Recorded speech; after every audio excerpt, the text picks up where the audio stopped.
ese de Emelec.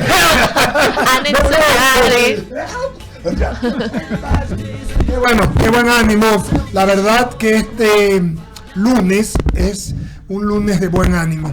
Porque primero el Ecuador está contento, nosotros los emelexistas tristes, pero ganó Barcelona, que es el ídolo del Ecuador. Ya no hay encebollado ni cerveza. Ni cerveza, ¿no? Se acabó. Se acabó todo. Daniel Solorza no se quedó del avión, no quiso venir, no sabemos. Decían que él era el salado, pero resulta que otro. No, ha sido Diego, ¿verdad? Que se fue. No fue. No. Daniel. Fue. ¿Sabe quién fue? ¿Quién? ¿Quién cree usted que fue? Rafaelita No, Mendoza. se metió. Lo llevó la señorita a la suite presidencial con todos los barcelonistas, comenzó a gritar y le dijeron, aquí no puede haber un emelexista. Pero igual gritó. Pero qué valiente, ¿ah? Valiente, ¿no? Ella se le dijo, por favor, aquí calmadita. Pero fuera de negro, por favor. Otro emelexista más, el inteligente de la familia Escobar. Híjole. El papá de Carla Escobar. Entonces, ese es emelexista. Imagínense lo duro que la hija de uno, solo porque es hija. Yo estaba preocupada de lo que Rafael hablaba. Porque habían temas ahí. Bueno, eso era lo que me tenía con el corazón. No la dejó hablar con el papá. Yo le escuchaba que le decía, a ver, ¿qué le dice? Ramoncito, y yo. ¿Aló? Sí, yo. Se le sentó al lado. Y a Ramoncito dice mi papá para irnos a tomar un café un día a la radio. Y yo, ¿cómo? Espérate un momento. No quiere, Carla Escobar. No, que me lo voy a llevar al estadio solo su papá. Y yo, Rafael, yo a mi papá jamás lo voy a. Así que se lo llevó. Eso me produce un infarto a mí. Bueno, ok, quiero decir también de las cosas que me olvidé, de las 5 que dije de mañana rápidas, es elevar una oración al cielo, porque hoy cumpleaños de muerto mi querido amigo y patriota Julio César Trujillo, que entregó su alma, luchando su vida, luchando por la democracia y por el Ecuador. Me honró ser parte de ese consejo transitorio y haber sido su segundo y luego haberlo sucedido como presidente. Pasa en su tumba este querido amigo y patriota, que un día el Ecuador, de los que no lo recuerdan, lo recordarán, porque gracias a él volvimos a tener aires de libertad. Dejémoslo allí. Y autoridades realmente probas. Como hoy es la señora fiscal general y como está la Corte Constitucional, y hubo muchas más, pero ya no las vamos a nombrar, en todo caso, porque ya está con nosotros Fernando Insua Romero, querido amigo. Nosotros les contamos que teníamos un plan de innovación, los que estamos presentes siempre, es decir, Carla, Jaime, Cecilia, Javier, quien les habla, Ramiro, pues somos panelistas diarios. Ya venimos 2 veces por semana, 1 vez por semana, 5 veces por semana, 7 veces, y los que están en la tarde, Eduardo, Andrés, Alberto Quintana, que está en la mañana, tal, Verónica Landeta, pero hay otros, Wendy Kinder, que es la coordinadora del programa, pero hay otros panelistas, Alberto Franco, que también que está al mediodía, permanente, Roberto Gómez, como los que les digo, Leonidas Castro, pero hay panelistas que son de la radio y que no son invitados, son panelistas, como el caso de Fernando Insúa, como el caso de Andrés Seminario, como el caso de Henry Cucalón, como el caso de Ana Belén Cordero, como el caso de Pablo Rizo, y me falta uno más que se me escapa, pero que son nuestros panelistas permanentes. Así que quiero saludarlo, querido amigo, y Cecilia va a comenzar con él, porque no preguntó, esta vez Carla preguntó muchísimas veces al general Mantilla. Yo considero que ya Carlita no debe preguntar. Además tiene programa de aquí, pues, y va a seguir hablando. Porque el tema del general Mantilla es un tema que me apasiona. A fin de año le vamos a entregar un micrófono de madera. De madera. ¿Sabes cómo se llama eso? Con todo respeto, Carlita. De hablar y hablar y hablar. No, pero es que además, ¿por qué quieres que sea de madera? De metal de una vez. Muy bien, vamos. Solamente una. Sí. El invitado es Melexista. Sí. Es Melexista de 4ª generación. De 4ª. Yo segundo, mi hijo de 3ª, mis hijos de 3ª, mis 2, porque mi hija Valentina no es nada, y el bebé, mi nieto, de 4ª. Saludar a Paul Franco. Acaba de tener un nieto, y espero que como él sea melexista también, que no se lo haga la mamá. Fernando Insúa. Por eso es que el país está como está. Por eso. Pero es la libertad. Ustedes nos ganan, nos trapean y no quieren. Deje por lo menos la ilusión. Por lo menos alegría, un ratito. El invitado tiene una historia. Una historia. Con un reloj que se la cuente. Ya, pero después, vamos a comenzar la entrevista. Oiga, porque si no, muy buen artículo ayer en el Expreso. Muy bueno. felicitaciones, nos hablamos siempre. Cecilia, por favor. Fernando, ¿cómo estás? Qué gusto tenerte. En la mañana hablamos con Carlos Luis Sánchez, abogado también, pero él nos dio una perspectiva diferente de esta nueva ley urgente que está pues atravesando un nuevo proceso legislativo. Este papel que él dio fue más penal. Cuéntame tú, desde el ámbito económico, ¿cómo va a impactar en los sectores productivos? La ley que se aprobó ahorita sobre el combate de los grupos terroristas es importantísima. Se le ha querido dar una arista como de que va a violar las libertades. No va por ese lado. Porque todos los puntos que está tratando van incluidos para combatir el crimen organizado. ¿En qué sentido va? Por ejemplo, está el tema de intervenir de manera directa con los temas de lavado, sino que hay muchas sospechas que dicen, hay gente obviamente que tiene las barbas en remojo, que dicen cómo pues. Entonces quiere decir que se va a allanar, que se va a intervenir, que se va a tomar alguna empresa, alguna hacienda, pero sí están, porque prueba está cuando se ve el tema de los comandos de la frontera, de que tienen una red de empresas en Ecuador, una red de empresas de fincas, una red de todo. Entonces eso es lo que busca intervenir esto. Decir, evitar en cierta manera, es una fusión, a mi manera de ver, en tema de economía y seguridad, entre lo que vendría a ser una sustitución del estado de emergencia, que era algo que se usaba mucho, con, eso sí, un marco legal apropiado para poder intervenir en estas empresas, en estas situaciones que se están dando, allanar, investigar todos estos movimientos ilícitos, bloquear cuentas y todas esas situaciones que se están dando en el combate al narcotráfico y el terrorismo. Pero ¿cuál es el tema que va? Porque tenemos dos temas, ¿no? Por una parte decimos la lucha contra la inseguridad y por otra parte tenemos la economía criminal. Cuando hablamos de economía criminal, ¿qué puntos puntualmente? Porque sé que es un texto de 30 páginas aproximadamente el que se ha publicado. Estaban tratando el tema, por ejemplo, de lo que era el control de lavado de activos. O sea, que venía a ser investigación de cuentas, socios en el Ecuador, afiliados, vínculos, transferencias internacionales, todo lo que vincula al lavado de activos en Ecuador, que está, obviamente eso está prácticamente institucionalizado, ¿no? La revisión de estos movimientos, el tema de los impuestos, estaba también el tema de el caso de intervenir empresas, también intervenir fincas. Entonces sí es algo más elaborado el tema de la economía, porque no solo iba al ámbito de fiscal o algo, no, esto es directamente un golpe a la economía criminal que se mueve en Ecuador por medio de unas fachadas de empresas. Y la última pregunta para que no me quiten el micrófono y no me den un micrófono de madera. Cuéntanos a toda la audiencia qué implica que sea una ley urgente, cuáles son los procesos que se cambian.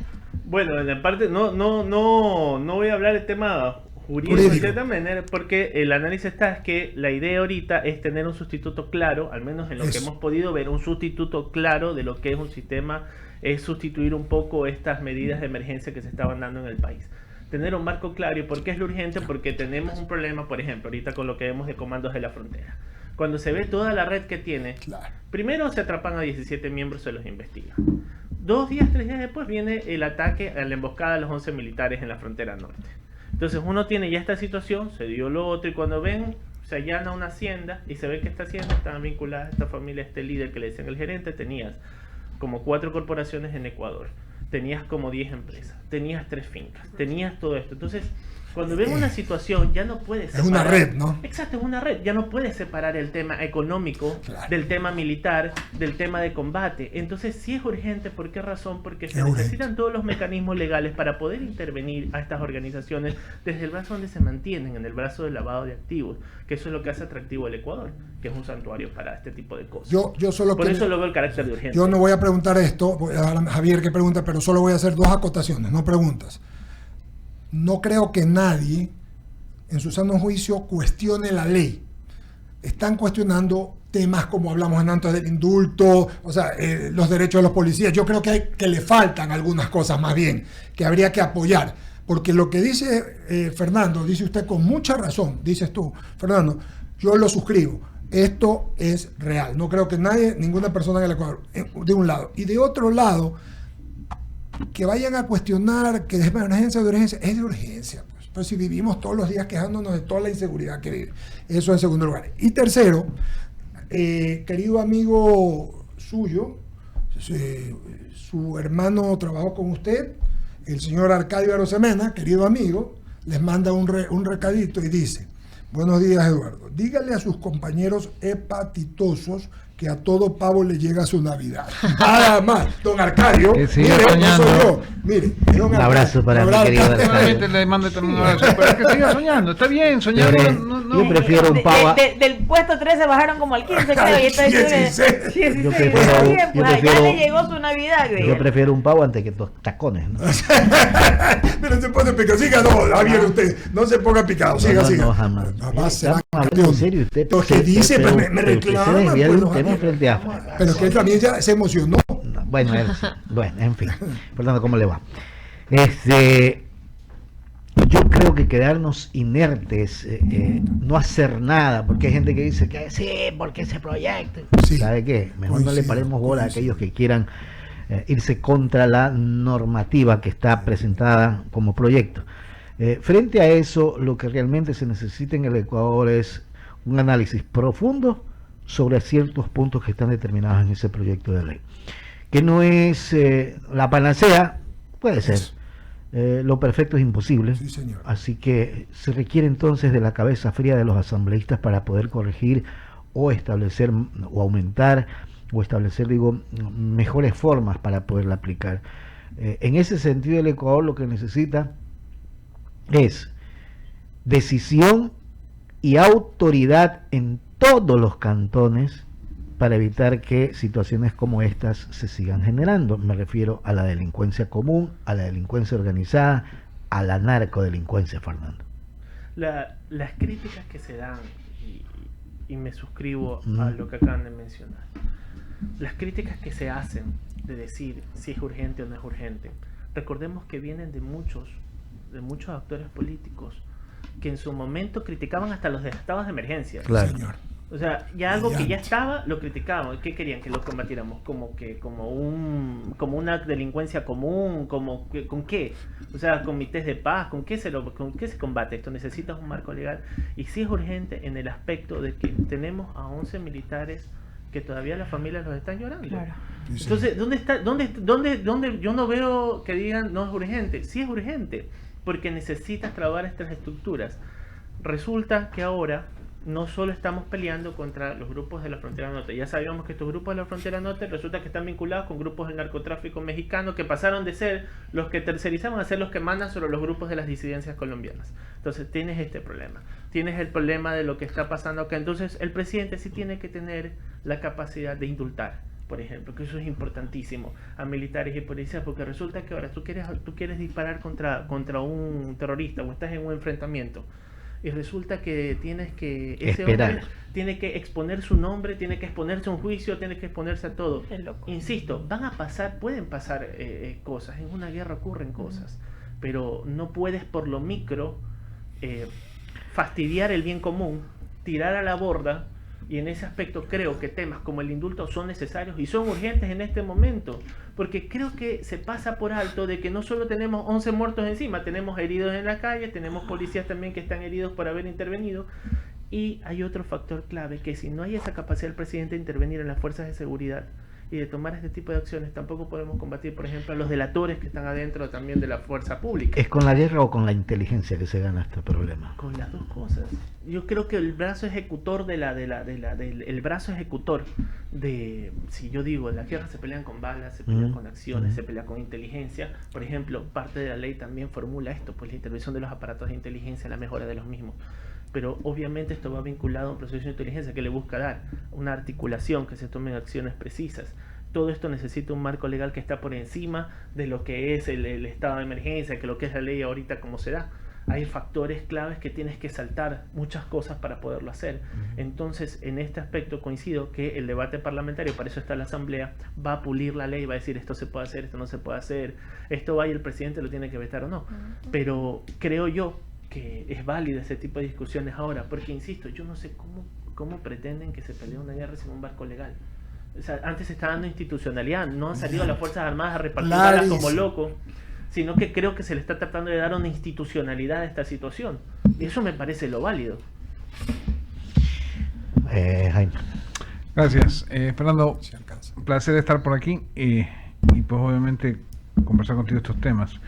Y uno de los temas que estábamos tratando era, a ver, primero, el tema urgente se da en el marco jurídico legislativo, se habla de que tienen que ser tributarios. Por eso es que hay tantos abogados que hoy en día salen defendiendo que no debe ser así y que no es urgente. Pero independientemente de eso, yo trato de mirar los ejemplos. Y ejemplo en Estados Unidos, por ejemplo, ellos tienen la ley Patriot, la ley Patriota. O sea, con la mínima sospecha, ¡rac!, agarran lo que hace que las organizaciones se fortalezcan, que es la parte económica. Te agarran y no te dan explicaciones, ¿eh? Se queda ahí la plata y no te la aflojan. ¿Eso es lo que intenta hacer en un momento dado este gobierno? Yo creo que sí. Es un excelente ejemplo de la ley patriota. Tiene que ganar Barcelona todos los domingos para que venga usted así con una brillantez. Sentí la luz aquí. ¡Qué bestialidad! Y se hizo la luz.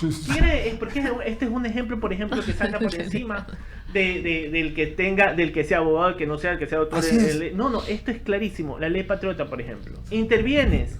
No es que estás esperando a que por ejemplo, la superintendencia de Mitatal, estoy poniendo un ejemplo así, a grosso modo, ¿no? O que la superintendencia de banco te diga tal cosa, después bloquea la cuenta porque hay una investigación que por ahí. No. Esto te permite, antes de que se dé esta situación, decir, bueno, yo intervengo aquí. Esto, vamos a cortarte el hilo, vamos a confiscar esto, vamos a congelar estos fondos, porque eso financia a las organizaciones criminales. Porque con toda guerra se pelea con plata. Y estos grupos no creo que estén vinculados. Hace tiempo, yo creo que desde que estamos hablando ahorita del tema, por ejemplo, ahorita que está de moda hablar de las disidencias de Colombia, estamos hablando de los grupos acá, yo no creo que peleen por el amor a la patria o el amor a una ideología.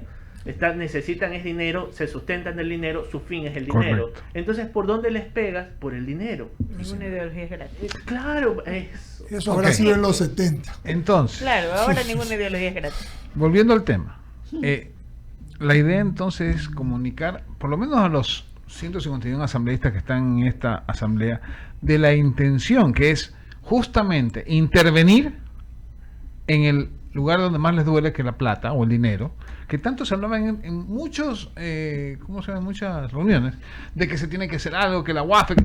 Esto es dirigido justamente, o basado al menos, en un ejemplo tácito como en los Estados Unidos. Y aunque nosotros somos demasiados garantistas para la realidad del Ecuador, esperemos que los asambleístas entiendan el fondo y pues obviamente se cambie esto con mejorado o no mejorado, pero realmente se siga ese camino. Hacia allá va, o hacia allá apunta, digamos, la intención del Ejecutivo. Yo creo que apunta a esa dirección, porque las guerras, hoy en día, todas las guerras, prácticamente que se pelean, a menos de que vayas a un conflicto muy primigenio, muy primario, así, todas las guerras son híbridas. Todos se van a pelear en distintos frentes, se van a pelear en lo comunicacional, se van a pelear en lo... Por ejemplo, también la ley contempla eso. Contempla también que se dé un discurso claro, que los medios den un discurso claro sobre las acciones que se están dando contra el crimen organizado. Porque también son varios frentes los que se dan. Y volvemos al frente económico. Yo creo que por el hecho de haber topado el tema tributario, dicen, no tiene nada que ver con esta situación. No, sí tiene algo que ver. Y es lo que muy claro mencionas. Hace tiempo, años se viene hablando de combatir las fuentes de ingreso del crimen organizado. Pero una cosa es enunciarlo, porque lo que veníamos viendo hace unos años se enunciaba. Están las estructuras, pero otra cosa es que estas estructuras funcionen. Inclusive uno de los casos hubo una investigación adentro también de la UAF sobre un miembro de la UAF que, por desgracia, traicionó la causa que se tenía. La causa nacional, y traicionó a su país cometiendo acciones que no se debían. Pero por suerte se intervino a tiempo y se investigó. Pero es contra esto que se tiene que crear. Por esto está esta legislación, por eso se interviene, porque las guerras son híbridas. Las guerras y su carácter, sobre todo un conflicto como el nuestro, son de ese tipo. No estamos peleando contra un ejército. No es la época de la guerra con el Perú. El Perú era un enemigo definido. Hace unos como días, una frontera. Exacto. Hace unos días yo vi la guerra del CENEP otra vez porque ya soy medio friki del tema de los Javier conflictos. estuvo allí en la trinchera de guerra. Mi amigo y hermano Lucho Hernández, que Dios tenga en su gloria. Recordemos como que el comandante. ejército peruano cogía, por ejemplo, nosotros teníamos a los heridos, a los prisioneros de guerra, los teníamos en asistencia, estaban en hospitales, ellos también tenían a los nuestros en hospitales, se conversaba sobre el intercambio, cómo están nuestros heridos de guerra allá y los de ellos acá. Tratabas con un gobierno. Ahorita que tenemos cobardes que denuncian por debajo y te asaltan en cualquier manera, secuestran, les amenazan a las familias de los militares, de los policías. Tú participaste en este operativo, yo te caigo encima. empresas que usan ciudadanos de extranjeros de diversos tipos. Por ejemplo, los comandos del norte querían mandarle dinero a un ciudadano chino para que lave dólares acá. O sea, eso es lo que estamos viendo. Entonces, ante estas situaciones no estás tratando contra un ejército formal. Tienes que atacar de diversas maneras. Lo que la ley me da la impresión, yo creo que es lo que hay una percepción en la mayoría de los ciudadanos de que es urgente porque es necesaria, porque la coyuntura está, de que va a atacar todas las aristas del conflicto que tenemos. ¿Por qué? Porque va al fuente de financiamiento, el tema de financiamiento del Estado, va en el tema de la seguridad, va en el tema de comunicación, va en el tema de todas las aristas que se dan en una guerra híbrida contra los grupos terroristas. Aplicado justamente a todo lo que significa bienes, efectivo y obviamente recursos que tiene el narcotráfico. Le voy a dar paso a Carlita que tiene... Sí, me quedé sin preguntar, pero con todo gusto. Yo pregunté dos veces, no le digo lo contrario. Siga, Carla, por favor. Sí, a ver, yo quiero, Fernando, estructurar un poco lo que se ha dicho esta mañana. Primero, yo creo que aquí nadie está en contra de que esto sea un proyecto económico urgente. Es más, yo hacía la referencia que la Corte Constitucional incluso resolvió que solamente el presidente de la República, el Ejecutivo, puede enviar un proyecto económico urgente. O sea que eso está dentro de lo correcto y eso creo que nadie lo debería discutir. Es un proyecto urgente, el país lo necesita. Dos, yo en lo personal no me opongo a la ley, pero sí a uno que otro artículo que de lo que, como decía, lo leía a grosso modo, me tiene todavía pensando. Definitivamente el apoyo a los militares, ya lo discutíamos hace un momento, tiene que darse el apoyo, pero incluso es el tema de UAFE, que yo decía que debería ser incluido en este proyecto, debe de reformarse algunas cosas de la UAFE. Usted sacó a colación el caso de ese funcionario de la UAFE que había lavado plata por medio de la familia y no sé qué. O sea, imagínese si dentro de la UAFE un funcionario está haciendo eso, o sea, hay que reformar y en esta ley hay que incluirse reformas que sean más duras en relación al manejo de dinero y lo que pasa con los bancos.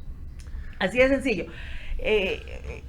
Creo que usted está de acuerdo. Y para terminar, antes de que usted nos responda, es que yo sí creo que la ley puede estar causando procedimientos que al final te van a terminar en nulidad de los procesos, de los juicios. Y eso es lo que temo. Cuando usted no tiene una sentencia ejecutorial en firme, porque tendría entonces que reformar también la ley de procedimiento.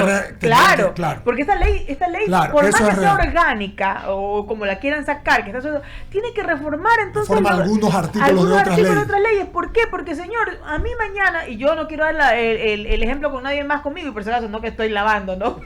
Pero me preocupa la parte de la función judicial. Cualquier juez va a decir por unos cuantos dólares, ¿sabes qué? Eso es un procedimiento que no está bien cumplido, señores. Ese procedimiento falló en esto, incumple esto, declara la nulidad. ¿De qué sirvió el esfuerzo del Estado? Ese es el grave problema. Esfuerzo de la policía. Es el grave problema. Hay que hacerlo bien. Hay que cumplir. Sí. Coincido plenamente. ¿Por qué razón? Porque ya hemos visto que una ley no debe obviamente ir en contraposición a otras ni entorpecer los procesos, y que obviamente tiene que estar en concordancia con todos los aparatos del Estado para decir, bueno, esto no está violando tal o cual derecho de indefensión. Sí, pero también yo creo que eso va parte del debate que se tiene que dar en la Asamblea. Ahora, los debates, hay una ventaja. Creo a mi manera de ver, espero que sea así, pero que esta asamblea, a diferencia de la anterior asamblea donde tenías a una mayoría abrumadora, donde estaban ya poco más hasta el conserje era del mismo movimiento. Sí, todos eran del mismo movimiento. Sí, pues que critican ahora eso, pero en su momento fue lo mismo, pues. Sí. Resulta que creo que sí va a haber más debate de la misma y se pueden señalar puntos para que no choque con tal o cual situación. Pero también creo que eso es parte de lo que se tiene que dar. Ahora, es el momento de aprobar este tipo de leyes. Ahora, creo que es un tema fundamental. Sí, eso es indiscutible. Inclusive se sacrifica el tema de la constituyente por hacer este tipo de leyes y reformas para no sacrificar el capital político, hablando desde lo político. Ya yo creo que las discusiones de las legales van a hablarlo los juristas en ese momento. Pero sin sacrificar el capital político se ha hecho este tipo de aprobaciones. Ahora, no son oportunidades que no deben de ser desperdiciadas. Tenemos un momento donde hay una fuerte presencia en la Asamblea, donde hay un respaldo ciudadano, y si tú caes tal vez en aprobar varias leyes para combatir el terrorismo, para combatir el crimen organizado y el financiamiento, pero resulta que estas leyes quedan en lo que acabas de mencionar, en problemas en los juicios, resulta que terminan beneficiando a los criminales o quedan en enunciados que no terminan avanzando. Entonces eso es lo que hay que evitar, que esto quede en enunciados. Es lo que la gente empieza a tener fe otra vez en la aprobación de leyes. Y eso es algo importantísimo en el país. Fe en la justicia también. No, tiene fe en que el Poder Ejecutivo pueda emitir leyes. Y eso, le da a la gente, eso le da a la gente, llamaban, no me gusta usar esa palabra porque lo usaban los de los 10 años de empoderamiento, le da a la gente seguridad, confianza, que el gobierno está sintiendo. Era algo que se había perdido en cierta manera, porque llegó un momento en que tú decías, vamos a hacer una ley anticorrupción, y tú decías, otra ley anticorrupción. Sí. Recordemos un poquito lo que ocurría. Vamos a hacer tal cosa, no, va a pasar tal cosa. Esto va a ser, no, ya bueno, otra más. Eso hay que sacar, de que la famosa frase de esta ley solo va a ser tinta nomás, que se va a utilizar en... Saludo a la bandera. Un saludo a la bandera. Un saludo a la bandera con tinta. Claro, esa es la palabra que se suele usar. Se hace papel eso es lo que no queremos, ¿no? Eso es lo que no hay que perder. Coincido, esos debates se tendrá que dar en la asamblea, los juristas tendrán que revisar, pero hay que aprovechar este momento y tomar estas medidas fuertes. Pero desde estos micrófonos hay que pedir a la asamblea que tenga buenos debates. Esta mañana, y voy a decirlo, escuchaba en televisión al asambleísta Serrano, por Dios, no podemos seguir con esa mentalidad de querer fregar a alguien. O sea, a lo mejor sí, o sea, yo tampoco puedo estar de acuerdo con el presidente, pero en estas cosas que son importantes no podemos estar en contra del ejecutivo, del presidente. Eso se llama maniqueísmo. Hay que apoyar yo no lo hice, y si yo no lo hago y no estoy adentro, señores, tú no lo haces. Estamos viviendo la peor crisis de violencia del país. ¿Cómo no apoyar al ejecutivo, el presidente Noboa en este caso, cuando sabemos que cualquiera de nosotros podemos ser víctimas en cualquier momento de un acto de estos de violencia? Entonces no podemos ponernos a hacer un berrinche como el que escuché esta mañana en el asambleísta Serrano, que los pactos, que las componentes, o sea, algo desayuné de eso, pero felizmente no vi. A mí sí me agrió también el desayuno. También no es lo mismo hacer oposición que estar oponido. Claro. El oponido rebota. Por ahí viene Geraldine, ya nos comenzó a mirar mal. Uno puede hacer oposición, señores. Uno puede tener oposición sin ningún problema. Uno puede decirle, ¿sabe qué, presidente? No estoy de acuerdo con esto. Pero eso no quiere decir que mañana quiera yo tirar abajo una ley que es urgente y necesaria para el país.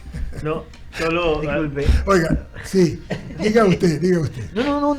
Bueno, yo lo que quiero, nos falta un minuto, ya vino por ahí Geraldine, Carla viene en su programa, solo quiero decir que... No tienes el minuto, dice. Bueno, solamente quiero decir que es un tema del que vamos a seguir hablando esta semana, pero celebramos el hecho de que la ley esté donde está. Indiscutible. Y no vamos a callarnos cuando haya asambleístas que vuelvan a pensar en sus intereses. Miren, entiendo que los de la lista 5 tienen sus intereses, pero otros que juegan porque no tienen no le dieron biberón, no le dieron lo que ellos quieren, quieren un cocolón. Eso no está bien y nunca lo vamos a dejar de señalar. Así nos llevemos personalmente con la persona que hablamos hace un ratito. Se trata de poner las cosas lo más claro posible y ayudar al Ecuador, si no, nunca vamos a poder, Fernando. Y con esto concluimos, agradeciéndole su gentileza, querido amigo, y su amabilidad. Y estar siempre en la calidad, porque lo dice, y volveremos a vernos. Capaz, el viernes hacemos programa. ¿Puede? Sí.